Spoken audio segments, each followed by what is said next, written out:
பஸ்ஸில் பயணம் செஞ்சுட்டு இருக்கும்போது கண்டக்டருக்கும் பேசஞ்சருக்கும் இடையில நடக்கக்கூடிய நகைச்சுவை உணர்வை தான் இந்த வீடியோவில் நாம் பார்க்க போகிறோம். பஸ்ஸில் பயணம்.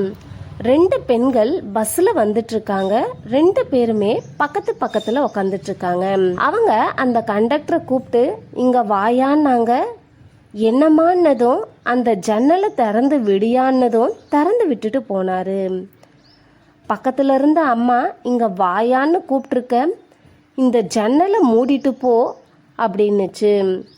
முன்னாடி கூப்பிட்ட பொம்பளை மறுபடியும் வாயா வாயான்னு கூப்பிட்டு, இங்கே பாரு, இந்த ஜன்னலை நீ மூடி வச்சேன்னா நான் மூச்சு திணறி செத்து போயிடுவேன்.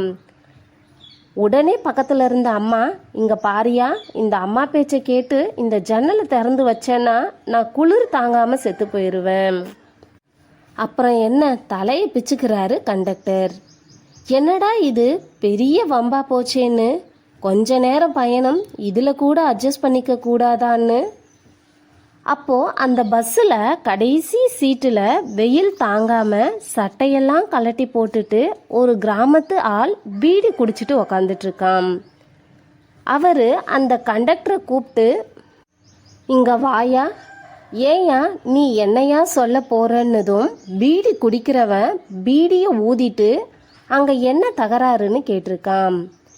ஒன்றும் இல்லையா, அந்த அம்மா ஜன்னலை திறந்தா செத்து போவேங்குது, இந்த அம்மா ஜன்னலை மூடுனா செத்து போவேங்குது. இதுக்கு ஏயா கவலைப்படுற, நான் சொல்கிறேன் இந்த பிரச்சனைக்கு முடிவுன்னு சொன்னான். கொஞ்ச நேரம் ஜன்னலை மூடி வை, அந்த அம்மா செத்து போகும். அப்புறம் திறந்து வை, இந்த அம்மா செத்து போகும், நாம் நிம்மதியாக போகலாம் அப்படின்னு சொல்லிட்டு திரும்பவும் பீடியை குடிக்க ஆரம்பிச்சிட்டான். கண்டக்டருக்கு கோபம் வந்துருச்சு. உனக்கு என்னையா, நீ பாட்டுக்கு சொல்லிட்டு போயிடுவேன்.